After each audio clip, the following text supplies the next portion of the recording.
going to be about using machine learning to improve the efficiency of sparse accelerators. This is, in fact, another work by Sanjali Yadav. I really wish she could make it here in person and presented this great work by herself. But again, please feel free to reach out to her. So we have already learned and heard a lot about sparsity now. We know that sparsity occurs in various application domains. I don't need to name them. And in fact, those sparsity is diverse. We have different types of sparsity, and it unfolds across a wide range. In sparse matrix multiplication, for instance, input input matrix A and B can range from highly sparse HS in this diagram up to very dense, as shown in this diagram. So we also know that several sparse accelerators exist today that use one of the three data flow for accelerating different sparse matrix multiplication based on what the requirements are, what the domain, what that particular domain needs. In other words, since each of these popular data flows that we just mentioned in the other talk, including inner product, outer product, and row-wise product, have their own pros and cons. We just reviewed them, I don't need to go over them again. They can only optimize for specific sparsity range and specific sparsity pattern. For example, we saw that outer product has good input reuse for matrix B, whereas IP or row-wise has better output reuse. Based on the sparsity pattern of the workload, either of those options may be more viable. However, each of such fixed and static accelerators cannot support full sparsity spectrum. So more recently, we have seen accelerators that do support multiple data flows. So that they can cover a wider range of sparsity optimized for various diverse workloads. However, these accelerators still face some challenges. For example, trapezoid introduces novel data flows that cover the sparsity range. However, it does not have a method to select the optimal data flow. Another work in this direction is Flaxagon, which on the other hand uses an offline profiling approach, which may not be generalizable to other accelerators that support multiple data flow and requires a basically selection mechanism. Therefore, the first challenge we target in this work is the lack of a fast, accurate, and generalizable data flow selection method. But the challenge we are targeting here doesn't stop there. To efficiently handle diverse sparsity, accelerators typically mix different kind of hardware components on the same fabric, but this is not efficient. As Ubad mentioned in his presentation, we have to utilize resources efficiently. Covering the whole sparsity range means paying for more compute units, complex distribution network, and more on-chip storage structure, which raises area overhead and often leaves some parts unused or idle. I must acknowledge that some of the prior work, such as trapezoid, do basically provide some optimizations for reusing, but some components still sit idle, like local buffers and distribution networks. Perhaps you are thinking that why we are not using FPGAs, as again mentioned by Ubad's talk. You are right, FPGAs have emerged as a popular solution for accelerating sparse computations. FPGAs offers fine-grained parallelism, and their configuration fabric enables custom data flows and memory systems. But the second challenge targeted by this work is that harnessing FPGA reconfigurability to create generalizable sparsity-aware accelerator remains a largely untapped opportunity. So to solve these challenges, we propose Misam, which makes three main contributions. First of all, it formulates data flow scheme selection as an ML classification problem and uses lightweight decision tree, again, to select optimal data flow schemes. Second, it develops a reconfiguration engine that evaluates whether switching data flow scheme is beneficial based on runtime metrics. And third, it introduces a set of FPGA-based data flow implementations that demonstrate the functionality of Misam as well as its reconfiguration engine. So let's take a look at the overview of Misam. On the host side, we analyze the sparse matrices and extract features from the matrices, and we also create a computation schedule, how to map data to different HBM channel. That part itself is not a part of this work, but like for instance, you have heard other works, and especially Ubad's work on that. Then features, which is the focus of this work. The features are then sent to the decision tree, which decides the optimal decision for the given workload based on its sparsity pattern. And after the optimal design is predicted, we have a reconfiguration engine that does a cost analysis of whether it's beneficial to reconfigure or not. And then based on that, we reconfigure the FPGA, or we keep the same bitstream in the FPGA.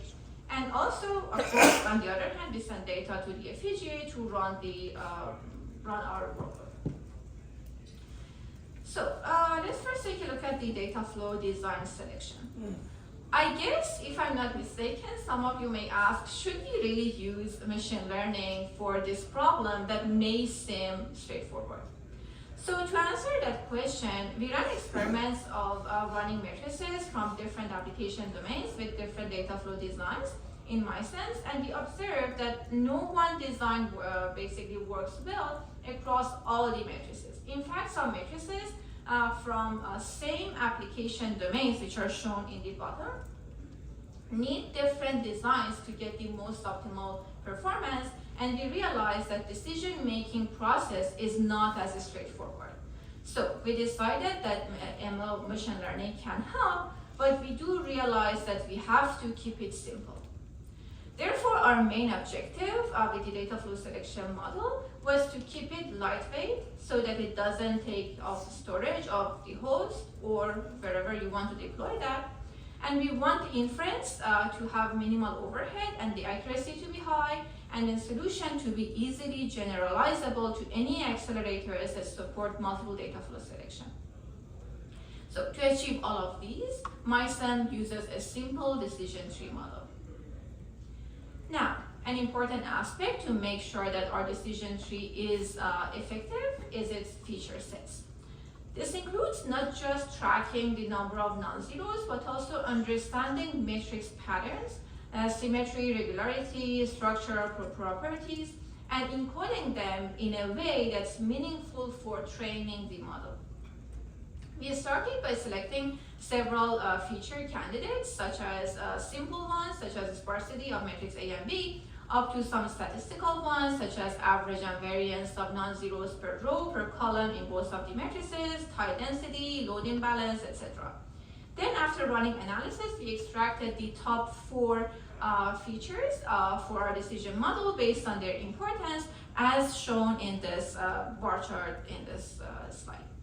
For different setups, please note that we can run this analysis again and extract more influential features corresponding to underlying designs.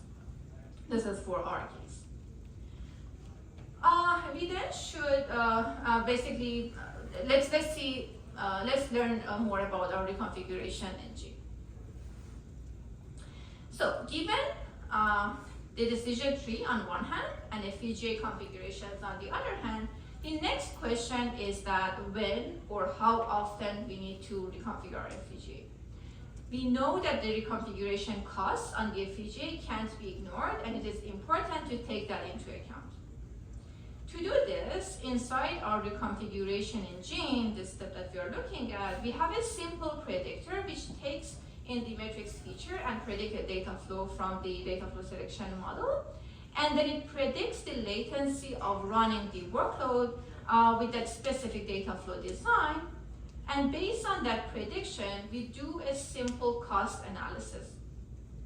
So we also have a user threshold, a threshold set by the user, based on which we observe that the predicted gain if the predicted gain from the new bit stream, if it is lower than the existing bit stream on the device, then we decide to reconfigure. If not, we do not do it. So the threshold can be tuned by the user to decide how often, basically how much cost we want to pay for. And then a higher threshold will lead to more frequent reconfigurations. So let's move on to the designs we have in Misam. This slide illustrates some fundamental components of the architecture of the Misam. At the very high level, we have certain number of channels allocated to reading input matrices A and B. The first PEG or processing element group reads the input from matrix B, forwards it to the other P's, and at the same time, basically these B values are stored in the VRAM of the FPGA. The A values are then streamed in from the HBM channels. We are targeting an FPGA with HBM on it. And based on their index values, the corresponding B values are read from the VRAM that are there. And then after the computation in the PEs, the values are then sent to the FIFO, which sends them to specific URAMs. Where their accumulations will happen, and after accumulations for a specific tile is completed, the results are streamed out.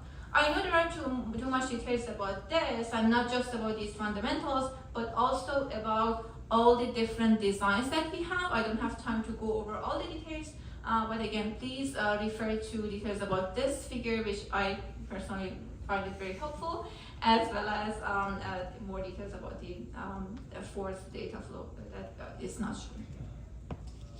So let's move to the experimental setup.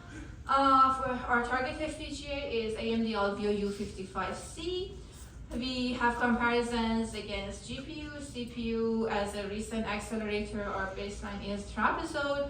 Our data sets are sparse matrices. This is not another kind of machine learning work, but we did include some small decent DNN workloads as well. The metrics we are using for evaluations are latency and energy consumption. We trained the decision tree model on our FPGA-based data flow schemes for different sparsity ranges. In order to do so, we create a data set consisting of matrices with varying sparsity ranges and patterns.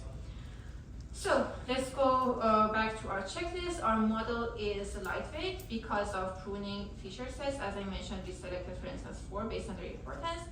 It is fast because it is lightweight. It achieves a 90% accuracy because features are representative enough to capture the relationships. And finally, it is generalizable easily because for different architecture setup, we can simply return the model again because it's lightweight and small. So we ran a validation experiments by mapping the residual difference between the predicted and the actual latency values. We observe R squared is 0.97. And as you can see in a visual manner, most of the residual differences, they are clustered around 0.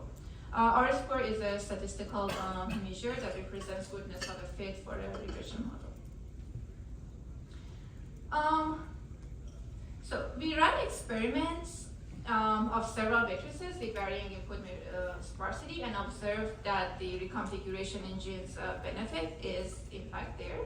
So in this slide, you can see the normalized latency where the best design in each case is marked with star in the bottom. The reconfiguration overhead is substantial, as I mentioned. So we do observe that in certain cases, like these two, it's not worth switching to a more optimal bit stream because the overhead cancels out the expected gains. So the green, the red is the reconfiguration overhead. So Misam observes about on average 2.74 times speedup. But I must mention that we also observe an average of very small 1.02 times slowdown in those cases that we do not reconfigure. So, I mean, because of those cases that we must decide not to reconfigure. So we also segregated the input sparsity into different groups, the very first slide that I showed you, if you recall, and observe how Misam's designs compare to other baselines. C represents CPU, G GPU, and Misam and T trapezoid. So in this figure, we also illustrate the overhead of two things, inference latency and pre-processing latency. Pre-processing latency goes to extracting features from the matrix. The inference latency adds only about 0.1% overhead on the end-to-end runtime, and pre-processing accounts for maximum 2% because for larger matrices it takes a bit more time to extract features. However, for highly sparse or smaller matrices, this pre-processing time is negligible. That was the maximum. So, in summary, Misam observes a performance gain of 3.30, about 3 times over trapezoid, about 5 times over CPU, and about 1.3 times over GPU, if you just look at the speedup. As a last result here, in my presentation, I just showed 3. These graphs present energy gain of Misam over CPU and GPU.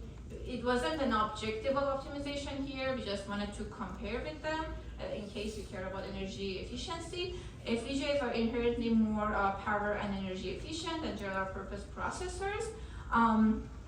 Misam achieves an average gain, energy efficiency gain of 14 times over CPU and 8 times over GPU. But again, please refer to the paper for more results. I'm almost done here.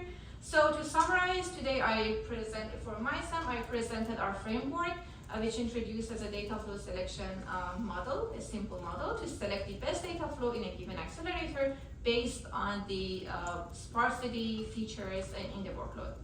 Then we introduced a reconfiguration engine that predicts whether there would be a substantial gain in reconfiguring the device. By device, I mean FPGA. And then the reconfiguration engine can be used for any flexible accelerator setup where there is a selection and then there is an overhead associated with that. It is not just for FPGAs and this particular setting that we have. And then I mentioned that we illustrate the functionality of our framework by implementing 4 designs on an FPGA, but I didn't share too much details about them because for the sake of time. So thank you so much for listening. This work was supported by US DOE as well as NSF PPOS program. And again, QR code is there. Please let me know if you have any questions. Thank you. Thanks for the great talk. And if you have any question, please raise your hand. Thank you for the great talk. I'm Wan Guyo from KAIST.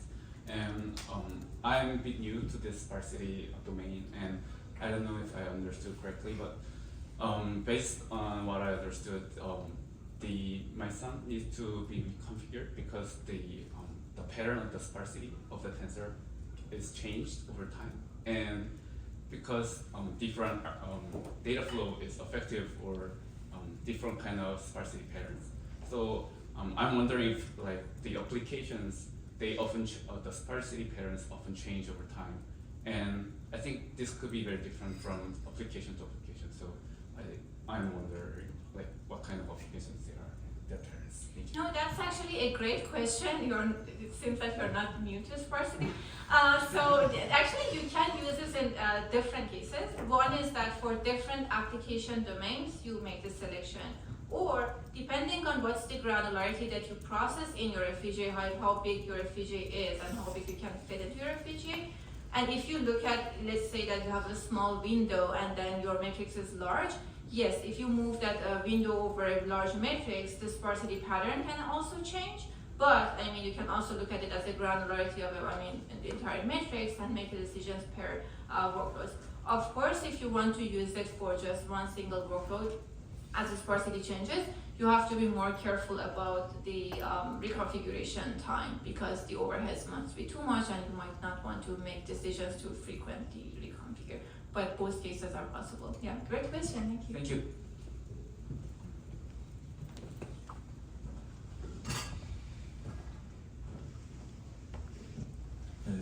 Thanks for a great talk. I'm the Misam.